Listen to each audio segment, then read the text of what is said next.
Hoje é um dia de ação de graças. Não é o dia de ação de graças, mas é um dia de gratidão. E daqui a pouco você vai ver por quê. Ao longo desses 12 anos de PBI, o Senhor nos abençoou com as cadeiras vermelhas, que outrora eram marrons.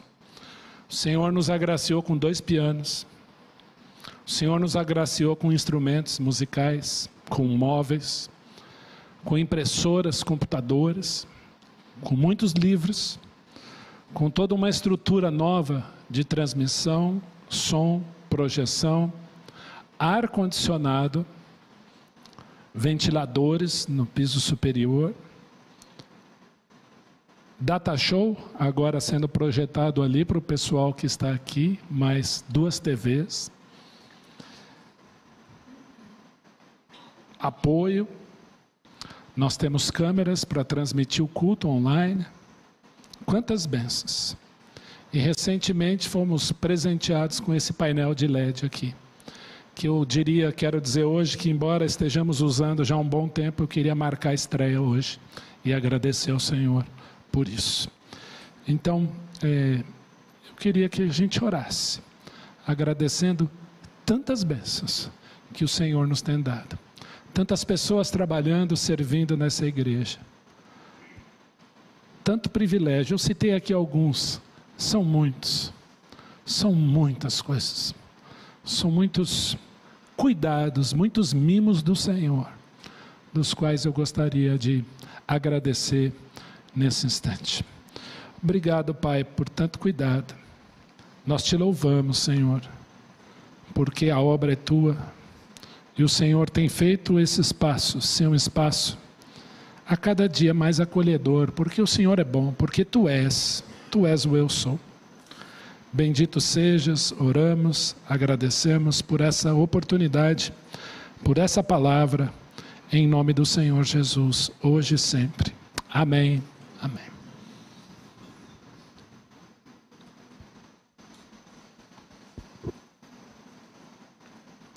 Na última quinta-feira, aprove ao Senhor chamar para si o nosso querido irmão Adalto Lourenço.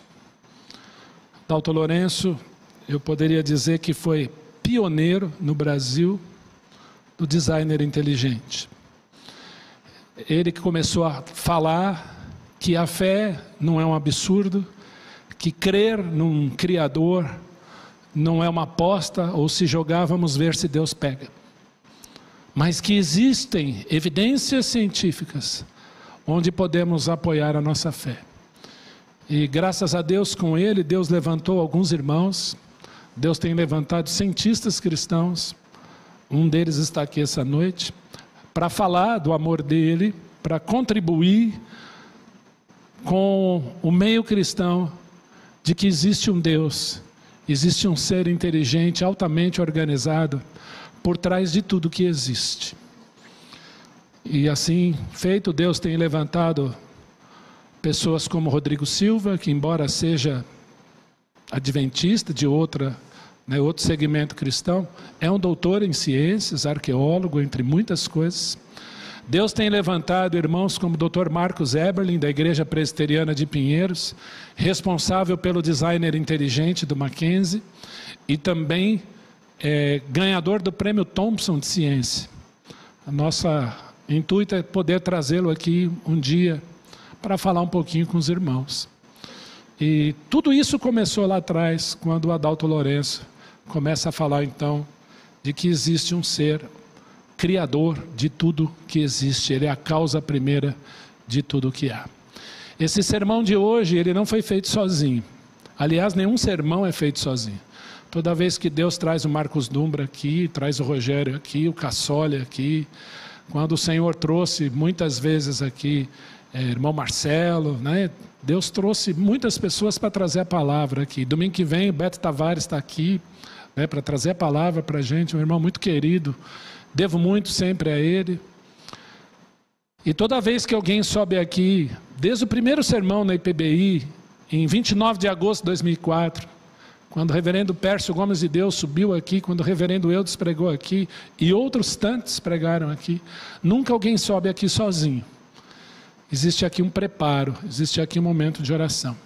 Mas humanamente falando, além do Senhor conosco, esse momento, essa breve reflexão, ela foi feita a 4 mãos, né? Deus tem usado alguns irmãos na minha vida, um deles é o presbítero Isaías, um irmão muito querido, né? Ele falou para eu não mencionar o nome dele, mas eu não aguentei, né? É bom desobedecer um presbítero de vez em quando, né, irmão Isaías? Está se escondendo ali, mas o irmão é muito querido e eu tenho que agradecer por tudo que o irmão tem me ensinado ao longo de anos, né? E então nós sentamos juntos para conversar um pouquinho com os irmãos sobre a grandeza desse Deus. Então que Ele abençoe a sua noite, que Deus fale ao seu coração essa noite. E eu queria dar uma palavra especial, você que é jovem, você que está no meio universitário, você que está no meio acadêmico, você que está na escola, ensino fundamental, ensino médio, está assistindo esse culto aqui em casa, presta atenção nessa palavra de hoje. A Bíblia define fé como certeza de coisas que se esperam e convicção de fatos que se não veem. Então a Bíblia não coloca, olha, a fé é uma aposta no impossível. A fé é simplesmente me lançar diante do vazio. A fé é simplesmente me jogar nas mãos de um Deus que eu não sei se existe. Não. A Bíblia define fé com 2 palavras: convicção e certeza. Há subsídios que Deus nos dá para que possamos crer na sua palavra. Sendo assim, eu peço para você abrir a sua Bíblia no livro do profeta Isaías, no capítulo 40. Nós lemos do 1 ao 11, nós continuaremos a leitura a partir do versículo 12. Isaías 40, 12. Diz o texto: quem, na concha de sua mão, mediu as águas e tomou a medida dos céus a palmos? Quem recolheu na 1/3 parte de um efa o pó da terra, e pesou os montes em romana, e os outeiros em balança de precisão? Quem guiou o Espírito do Senhor, ou como seu conselheiro o ensinou? Com quem tomou ele conselho para que lhe desse compreensão? Quem o instruiu na vereda do juízo, e lhe ensinou sabedoria, e lhe mostrou o caminho do entendimento? Eis que as nações todas, inclusive essa, são consideradas por ele como um pingo que cai de um balde, e como um grão de pó na balança. As ilhas são como pó fino que se levanta. Nem todo o Líbano basta para queimar, nem os seus animais para um holocausto. Todas as nações são perante ele como coisa que não é nada. Ele as considera menos do que nada, como um vácuo. Com quem comparareis a Deus? Ou com que coisa semelhante confrontareis com ele? O artífice funde a imagem, o ourives a cobre de ouro, e cadeias de prata e forja para ela. O sacerdote idólatra escolhe madeira que não se corrompe, e busca um artífice perito em assentar uma imagem esculpida que não oscile. Acaso não sabeis? Porventura não ouvis? Não vos tem sido anunciado desde o princípio? Ou não atentastes para os fundamentos da terra? Ele é o que está sentado sobre a redondeza da terra, cujos moradores são como gafanhotos. É ele quem estende os céus como cortina e os desenrola como tenda para neles habitar. É ele quem reduz a nada os príncipes e torna em nulidade os juízos da terra. Mal foram plantados e semeados, mal se arraigou na terra o seu tronco. Já se secam quando um sopro passa por eles e uma tempestade os leva como palha. A quem, pois, me comparareis para que eu lhe seja igual, diz o Senhor? Levantai ao alto os vossos olhos e vede. Quem criou essas coisas?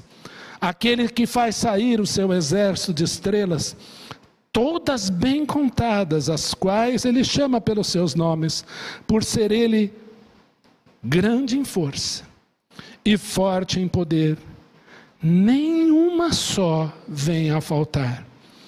Porque, pois, dizes, ó Israel, e falas, Jacó, e falas, ó Israel, o meu caminho está encoberto ao Senhor, e o meu direito passa despercebido ao meu Deus? Não sabes, não ouviste que o eterno Deus, o Senhor, o Criador dos fins da terra, não se cansa nem se fadiga. Não se pode esquadrinhar o seu entendimento. Ele faz forte ao cansado e multiplica as forças ao que não tem nenhum vigor. Os jovens se cansam e se fadigam e os moços de exaustos caem. Mas os que esperam no Senhor renovam as suas forças. Sobem com asas como águias, correm e não se cansam, caminham e não se fadigam. Obrigado, Pai, pela Tua palavra. Bastava nós pararmos aqui. Mas que preciosidade, o Deus que Tu és. Grandioso. Oramos agradecidos em nome de Jesus. Amém. Gadol Elohai. Quão grande é o meu Deus. E eu faço uma pergunta: quão grande é o meu Deus? Quão grande é o seu Deus? Nós aqui cantamos muitas vezes, momentos de louvor da igreja, o Salmo 48.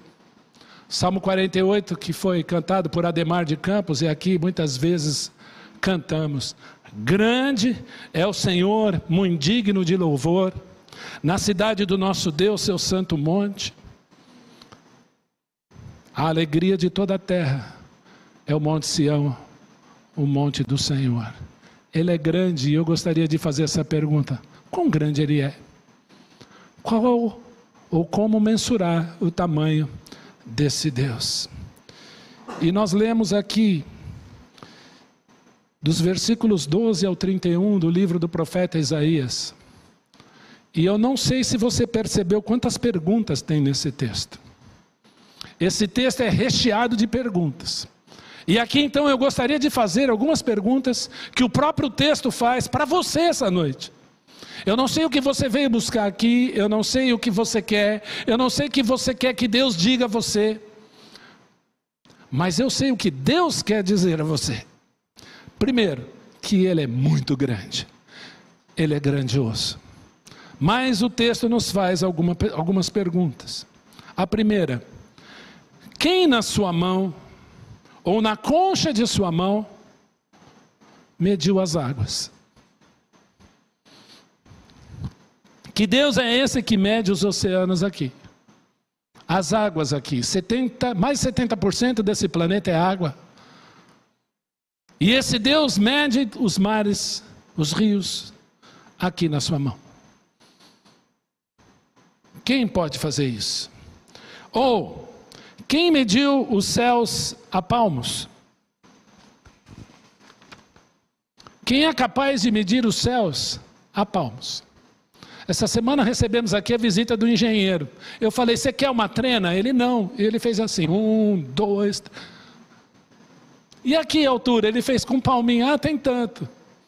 Que Deus é esse que mede os céus a palmos? Mas, outra pergunta que o texto faz: quem recolheu o pó da terra, ou os montes, e os pesou em balança? Quem pode pegar o pó da terra, toda a terra? Quem pode pegar todos os montes? Um pequenininho, um Everestzinho, e pesar em balança.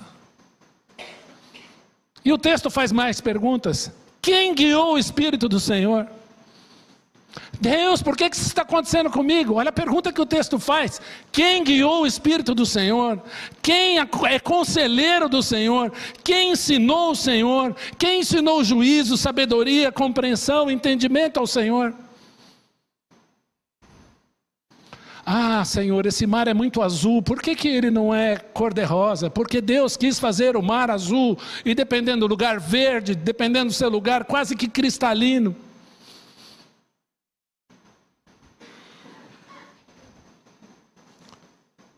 Quem ensinou? Outra pergunta que o texto faz: com quem comparareis a Deus? Que coisa semelhante há para confrontar esse Deus? Esse Deus que se importa com você. E Ele diz: com que você pode me comparar? Com que você pode me confrontar? E Ele pergunta a mim e a você hoje, não só o que, mas quem eu posso comparar o meu Deus? Há alguém igual a mim? Essa é a pergunta que ele faz.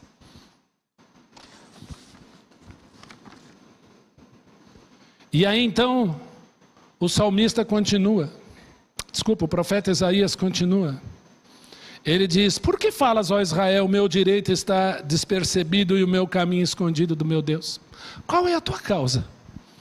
Eu queria te fazer essa pergunta essa noite. Qual é a tua causa? O que você gostaria de levar diante do seu Deus? Pastor, eu tenho muitas causas. E eu gostaria de dizer para você, bem-vindo ao clube, eu também tenho as minhas.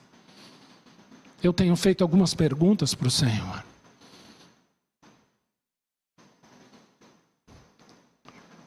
E aí então o povo de Israel dizia: o meu direito está despercebido, o meu caminho escondido do meu Deus. Por que você está falando isso? Eu gostaria de dizer para você que, ou te perguntar, você acha que Deus se esqueceu de Israel? Ontem eu estava lendo um pouco de um autor que eu estou estudando, chamado Elie Wiesel, sobrevivente de Auschwitz.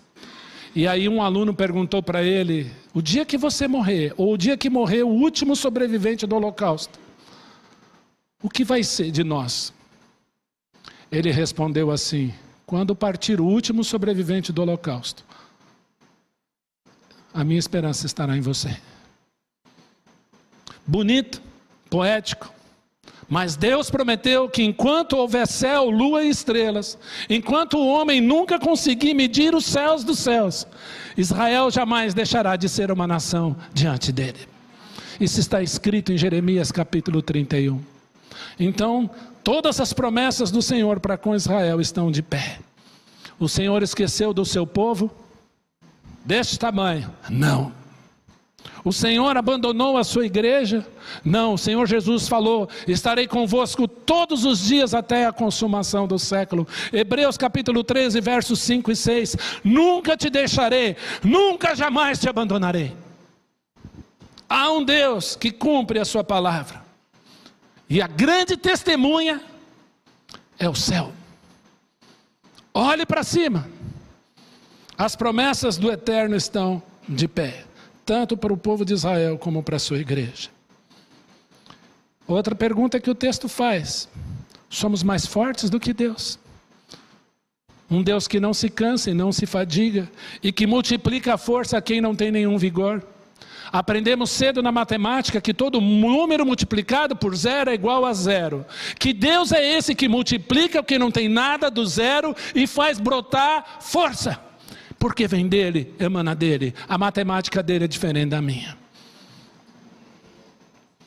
Somos mais fortes do que ele? Até quando lutaremos contra ele? Você quer viver longe desse Deus? Tem dado certo? Você quer viver fora dele? Sendo que ele é a única possibilidade de vida eterna que você tem?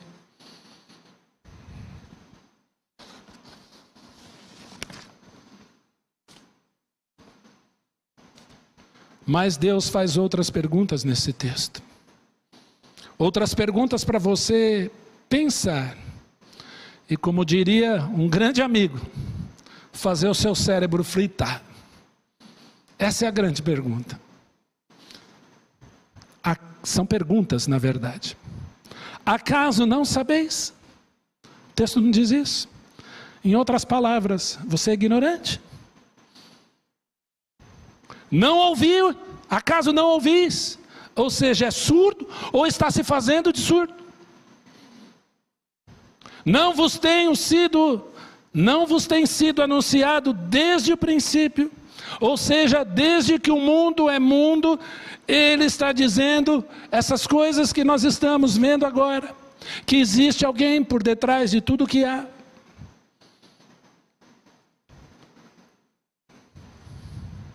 Não atentastes para os fundamentos da terra? O Senhor pergunta isso para Isaías. E aqui então, eu queria mostrar algumas coisas para vocês. Primeiro, sobre o nosso planeta, Terra. Vamos lá, Edu. Não atentastes para os fundamentos da terra? A Bíblia começa assim: Bereshit bara Elohim et hashamayim ve'et haaretz. No princípio criou Deus os céus e a terra. Eis que o Senhor teu Deus, do Senhor teu Deus são o céu, os céus dos céus, a terra e tudo o que nela há. Só tu és, Senhor. Tu fizeste o céu, os céus dos céus e todo o seu exército, a terra e tudo quanto nela há, os mares e tudo quanto há neles. E tu os preservas, a todos com vida, e o exército do céu te adora. Presta atenção nesses textos. Mas na verdade habitaria Deus na terra. Eis que os céus, e até os céus dos céus, não te podem conter. Eu vou repetir. Eis que o céu, e os céus dos céus, não te podem conter. Ou seja, Deus transcende o universo, Ele é maior. Quanto menos esta casa que edifiquei, falando do templo. Ó Senhor, que é o homem para que tomes conhecimento dele, e o filho do homem para que o consideres ou para que o visites. O homem é semelhante a um sopro, passa, os seus dias são como a sombra que passa. Tudo fez formoso em seu tempo. E também Deus pôs na mente do homem a ideia de eternidade, o conceito está aí. Nós gostamos dessa palavrinha, dessa expressão, para sempre. Ah, eu quero viver para sempre. Eu quero ficar aqui nesse lugar, nesse paraíso para sempre. E o poeta dizia, o para sempre sempre acaba. A ideia de eternidade. Se bem que este homem não possa descobrir a obra que Deus fez desde o princípio até o fim. Embora tenhamos a ideia de eternidade, jamais iremos compreendê-la. Esse aqui então é o nosso sistema solar. O Sol, Mercúrio, Vênus, Terra. O nosso planeta é o terceiro aqui. Atentaste para os fundamentos da Terra. E a Terra, esse planeta aqui. Deixa eu ver se no próximo slide dá para ver melhor. Está aqui. Ela é protegida primeiro por um escudo magnético. E aí você tem toda a camada atmosféricas que você estudou na escola. Para proteger esse planeta. Em nenhum lugar deste universo há um lugar como este. Com possibilidade de vida como este. Viver na Terra é andar no fio da navalha, viu, Tiago? Lembrou, né? Se quisermos sair daqui, e quem sabe fazermos uma viagem rapidinha, seja para Marte ou Vênus, talvez tentar ir um pouquinho mais longe, para Júpiter, uma viagem para fora, teríamos que levar, primeiro, ar, teríamos que levar água, teríamos que levar comida, teríamos que levar pressão atmosférica adequada. Senão, jamais poderemos sair daqui. Não é isso que os astronautas fazem? Bom, mas se quisermos também ir para o fundo do mar e quisermos passar um mês debaixo do mar, precisamos levar exatamente as mesmas coisas. Senão, não conseguimos. Ou seja, esse lugar é preparado de maneira fantástica para haver vida. E se quisermos sair daqui, temos que levar essa vida conosco. Senão é impossível. Deus preparou um lar para habitarmos. Deus nos preparou esse lar de maneira maravilhosa. Olha aqui para mim. Deus nos preparou um lar. Esse lugar foi preparado como um lar, como uma casa para nós habitarmos. A Bíblia começa, Gênesis 1:1, no princípio criou Deus os céus e a terra. E eu vejo nisso graça. E a Bíblia termina em Apocalipse 22:21, que lemos semana passada. A graça do Senhor Jesus seja com todos. Graça na criação e graça na restauração de todas as coisas. Isso é graça.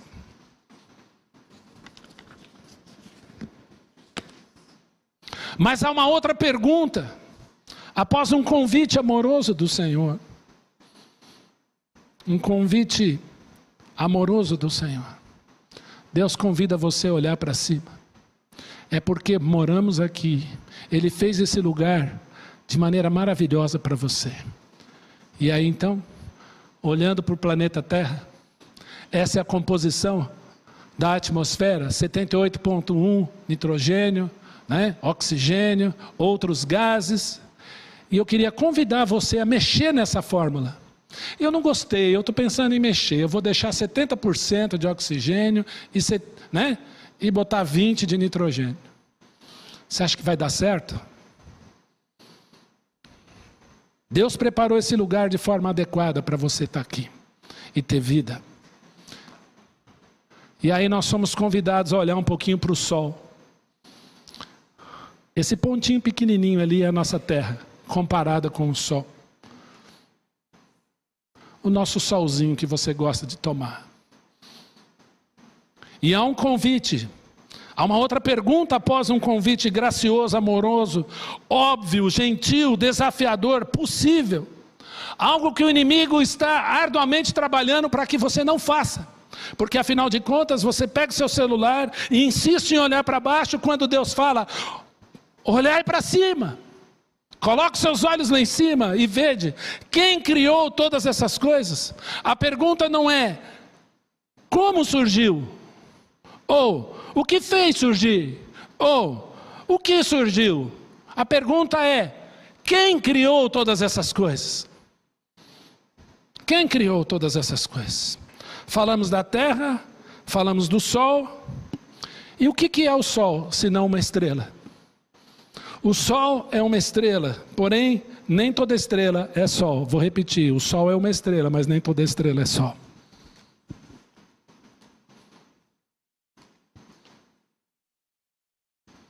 Para ser sol, precisamos de duas características. Primeiro, há de se ter corpos celestes no seu entorno, está aí. E é necessário manter uma fusão nuclear, senão não é sol. E este é o nosso sol. Bom, levantai os vossos olhos e vede quem criou essas coisas. Eu queria apresentar para vocês o WASP, VASP, em português bem falado, W com som de V, ou WASP 76, ou VASP 76, ou WASP 76. Um exoplaneta. O que é um exoplaneta? São aqueles planetas que estão fora do nosso sistema solar. E já são 4.000 confirmados. A existência de 4.000 confirmada. E esse é apenas um deles. E esse bonitinho aqui, esse planeta aqui, está a 640 anos-luz da Terra. Ano-luz significa medida de distância. Ok? Um ano-luz equivale a 9.461.bilhões de quilômetros. E ele está a 640 anos-luz da Terra. E esse aqui, à direita, é o Sol desse planeta, desse exoplaneta. O Sol dele. Na parte mais clara, esse planeta... deixa eu fazer uma pergunta aqui. Quem aqui não suporta calor? Não gosta de calor? Levanta a mão.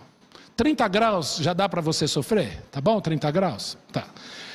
Essa parte clara desse planeta, esse Sol faz com que esse planeta esteja a 2.600 graus Celsius. Não reclame de 30 graus. Você podia estar no VASP 76.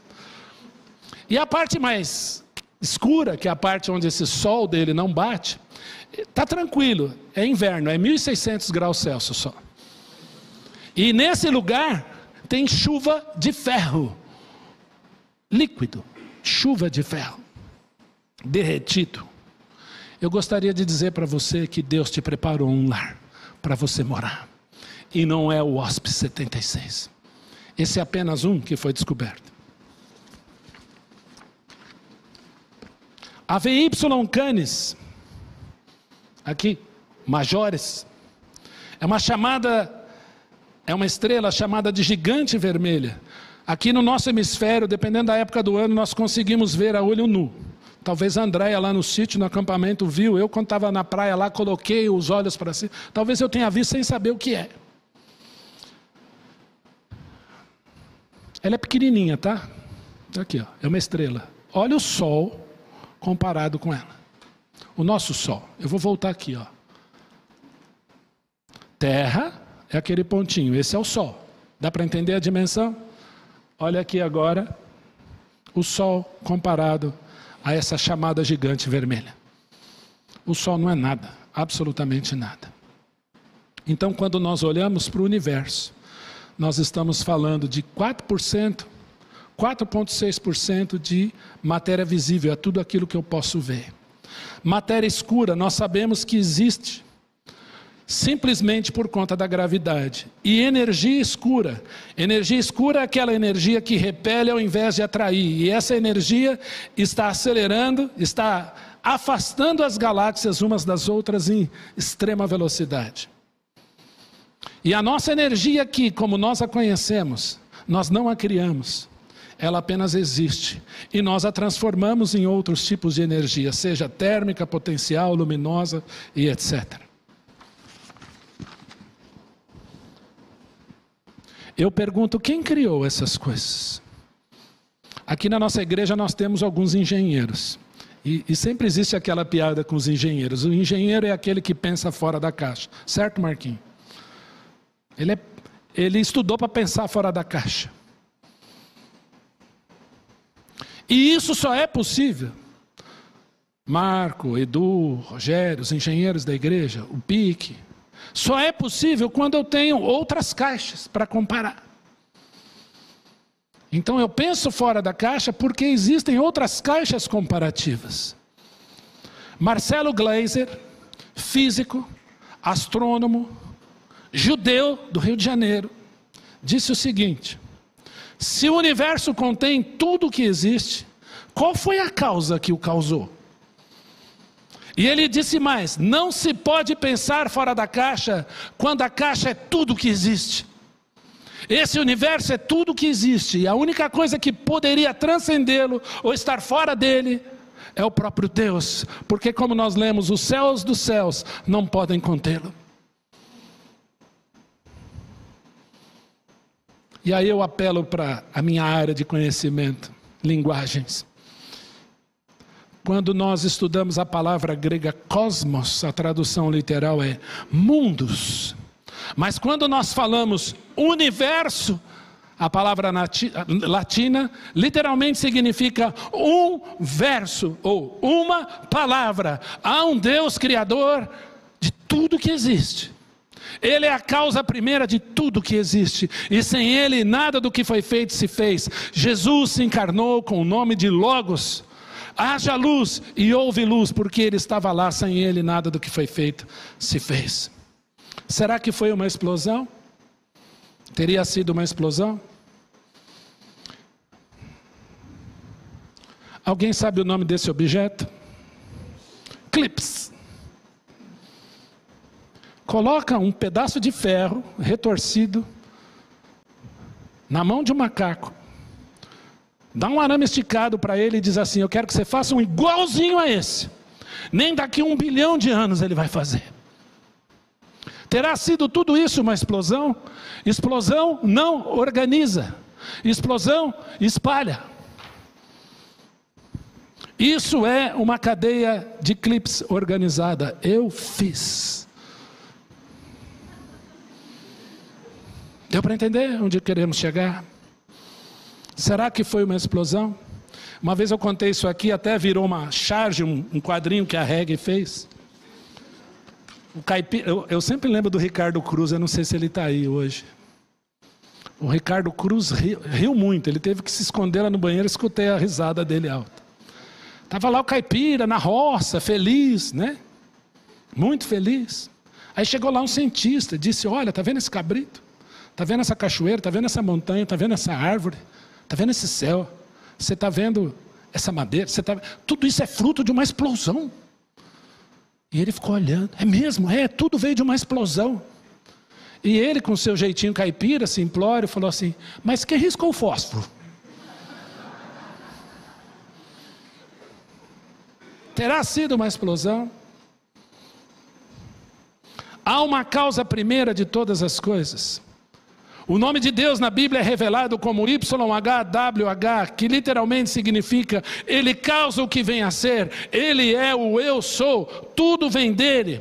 Tudo que existe vem de um Deus coerente, glorioso, harmonioso, em sua existência, em seu poder, em seus atributos e em sua triunidade. Há um Deus por trás de tudo. Estaria ele sujeito ao tempo? Não. Estaria ele sujeito ao espaço? Não. Estaria ele sujeito à distância? Não. Como nada pode produzir tudo. E para ver explosão, gente, eu preciso de ar. Explosão não harmoniza, mas destrói. Que explosão é essa que traz vida? Então não foi explosão. Mas existe um Deus dizendo, haja luz. E houve luz. E eu queria então caminhar para o fim, mostrando algumas coisas para você.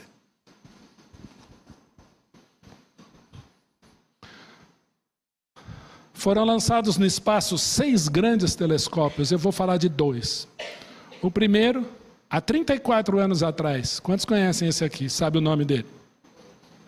Hubble. O Hubble é mais ou menos do tamanho de um ônibus. Imagina um ônibus que levou você lá para o recanto. O Hubble é um busão, um ônibus. Custou para a NASA 16 bilhões de dólares. Foi baratinho. Um busão de 16 bilhões de dólares. E foi lançado no espaço. Essa semana o Hubble vai fazer aniversário, no dia 24 de abril de 1990. E o que eles fizeram? Está se aposentando o Hubble, viu, gente? Vai se aposentar. Bastante, trabalhou muito, está cansado, contribuiu, agora vai descansar. Apontaram o Hubble para uma luz visível no universo. Eu queria fazer aqui uma analogia que eu aprendi com Isaías. Então você imagina lá, o Teles está indo para a roça dele lá no interior, num fusquinha, com aquela luzinha, aquele farolzinho, né, Teles? Teles está lá porque no dia seguinte ele quer fazer lá um arroz com feijão, um mexidinho, um pé de frango. Lá no fogãozinho, a lenha dele lá. Gente, eu estou fazendo propaganda para ver se ele me convida. Aí ele vai à noite, porque ele quer acordar de manhã lá. Fernanda reclamando, mas ele está à noite. E aquele farol está iluminando aquela estradinha de terra. Onde o farol pega, aquele farolzinho de fusquinha, pega, dá para ver que tem alguma coisa ali, tem uma estrada. E aonde não pega, a impressão que dá é que não tem nada, mas tem. Deu para entender? E aí então o Teles, um dia, resolveu ir com a sua caminhonete, 0 quilômetros, importada, eu não sei nem dizer o nome, porque veio dos Estados Unidos. E o farol é aquele farolzão de LED, ilumina tudo, não só aquela estrada, mas dá para ver pasto, dá para ver boi, dá para ver árvore, dá para ver tudo. E tem um longo alcance. Esse foi o James Webb, que está sucedendo agora o Hubble. Mesma função, só que é melhor, é mais potente. E qual é a função dele? Também para escrutar um pouco esse universo e ver o que tem lá. Só que ele foi lançado no Natal, no dia 25 de dezembro de 2021. Bem recente. Presente de Natal. Qual é o tamanho dele? Ele é um pouquinho maior, ele não é um ônibus, não é um busão. Ele é uma quadra de futebol de salão, ele é bem grande, ele é maior. E aí então o James Webb aponta não só, pegando carona aí com o Hubble, mas aponta para a parte invisível, chamado campo vazio. Porque não é visível. Então ele aponta para lá. Deu para entender o que aconteceu? Então vamos apontar para onde? Naquele ponto ali que não parece que é escuro, não dá para ver nada. E ele ficou apontado para lá 150 dias, 150 horas, 10 dias, no chamado campo ultra profundo, mirado para lá no universo. De repente eles começam a receber as imagens.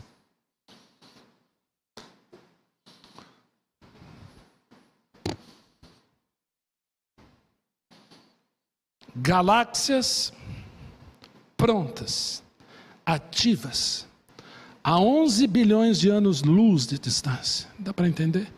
Eu mostrei um, exoplaneta 640 anos-luz. Nós estamos falando de 11 bilhões de anos-luz distante. Eu gostaria de dizer para você que seria impossível existir essas galáxias com base na teoria do Big Bang. O universo seria um bebê muito jovem, todas formadinhas. Mais uma vez parodiando meu amigo, como se o bisneto fosse filho do tataravô. Impossível. É uma estrutura altamente organizada, que nem um ser humano compreende. Eu estou dizendo tudo isso para você, para concluir o seguinte: Deus não precisa de espaço, nem tempo, nem de distância, Ele é Deus. Ele disse para o ladrão na cruz: estarás hoje comigo no paraíso. Hoje estarás comigo no paraíso. E aconteceu. Num abrir e fechar de olhos, ressoada a trombeta de Deus, ouvida a voz do arcanjo, nós seremos arrebatados para o encontro do Senhor nas nuvens e tchum, estaremos para sempre com o Senhor. Eu não sei como funciona isso, mas vai ser assim. Jesus está voltando, dá a impressão que Ele está numa nave vindo para buscar. Gente, é no abrir e fechar de olhos. Ele é Deus de eternidade a eternidade. Há 30 anos atrás, essa foto fez aniversário. A Voyager 1 resolveu fazer uma selfie da Terra. Está na moda a selfie, né? Alguns fazem biquinho, né? Olha aqui a selfie da Terra. Esse pontinho branco é a Terra. A 4,5 anos-luz daqui. 40,5 anos-luz daqui. Mas, pode falar. 6 bilhões de anos-luz. 6 bilhões de quilômetros. Está pertinho, né, seu Isaías? Dá para ir no Fusca do Teles, não dá?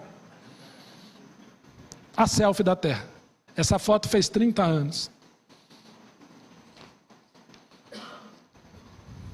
E eu queria terminar com esse apelo: levantai ao alto os olhos e vede. Quem criou essas coisas?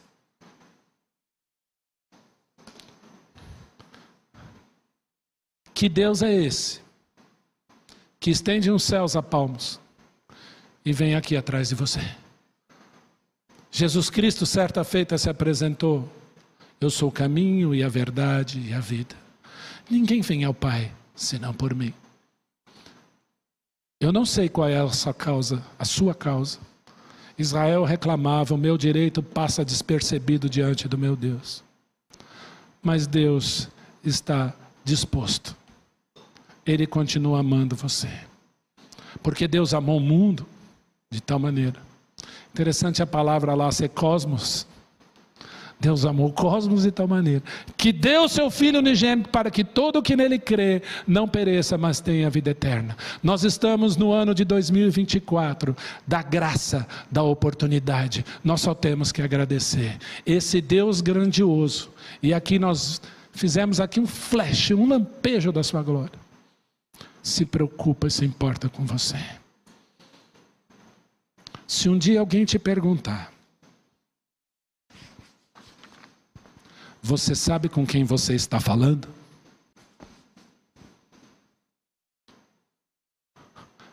Sua resposta: posso te mostrar alguns slides? Qual o tamanho desse Deus? Quem muitas vezes nós achamos que somos, se Ele é grandioso. Há um Deus organizado, altamente harmonioso, que ama você. Nós temos muitos motivos de gratidão aqui na IPBI. E eu fiz essa palavra hoje tremenda, porque eu não me sinto capaz. Eu sou um curioso, eu sou um leitor. Mas eu não tenho gabarito técnico para falar dessas coisas. Há pessoas muito melhores aqui. Mas eu queria dizer que o Senhor da Glória ama você. Não desiste de você. Está dando certo do seu jeito, querido, querida? Vai continuar insistindo? Ou diga: Senhor, eu me rendo.